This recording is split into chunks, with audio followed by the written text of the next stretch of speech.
Beauty scientists Dr. Kristy Hamilton and Dr. Roy Kim.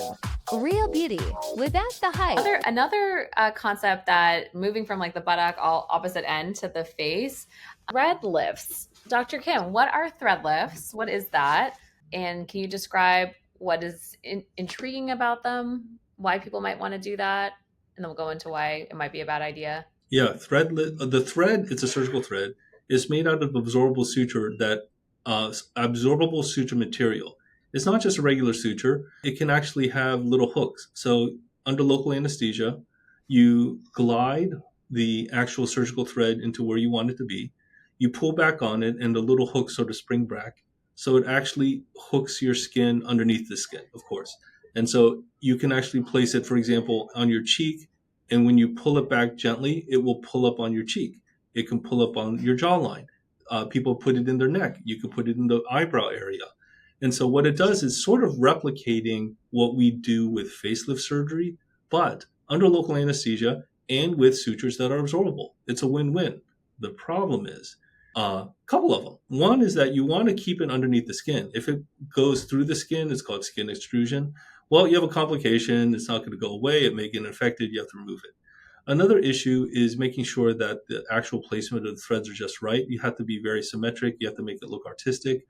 Right after your thread treatment procedure, you're going to look a little wonky. You're going to look a little tight. Of course, that will go away, but sometimes it doesn't. So you, again, have to remove the thread. I think the final thing, or not the final thing, this doesn't last that long. It only lasts, they say 18 months. I'm thinking more 9 to 12 months. So it's a relatively more expensive procedure that doesn't last that long. If you get this done, let's say 4 or 5 times over like the next 5-10 years, you might as well get a facelift. It's actually less money with longer term results and a more natural appearance. And finally, when we're doing facelift, I'm sure you've seen this, where there's residual thread behind and it has created a scar trail, which is annoying as a plastic surgeon. I don't think it's the end of the world, but I think patients may not realize that in theory, it absorbs over a couple months or a year. In reality, it may not.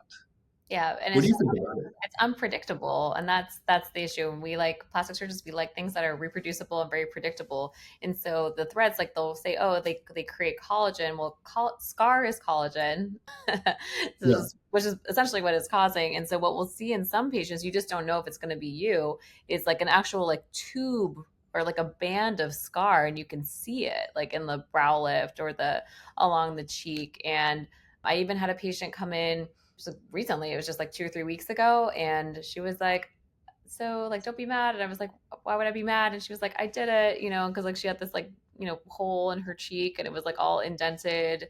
And then they had done like a series of other procedures trying to fix it. And then she had fat atrophy after like radiofrequency microneedling done too deeply. And so it kind of just like turned into this like spiral of complications after that. So to me, it just doesn't last long enough to justify the issues. But the reason they exist is because what do patients come in? They all come in saying, as time goes on, like, I want this. And that is what it does. So in a non-surgical fashion. So I think if maybe a better material, longer lasting, or at least one that's like a little bit less inflammatory, perhaps there's still a path there. But for now, I'm not sold. Yeah, I'm with you. Thank you for joining us on The Beauty Scientists.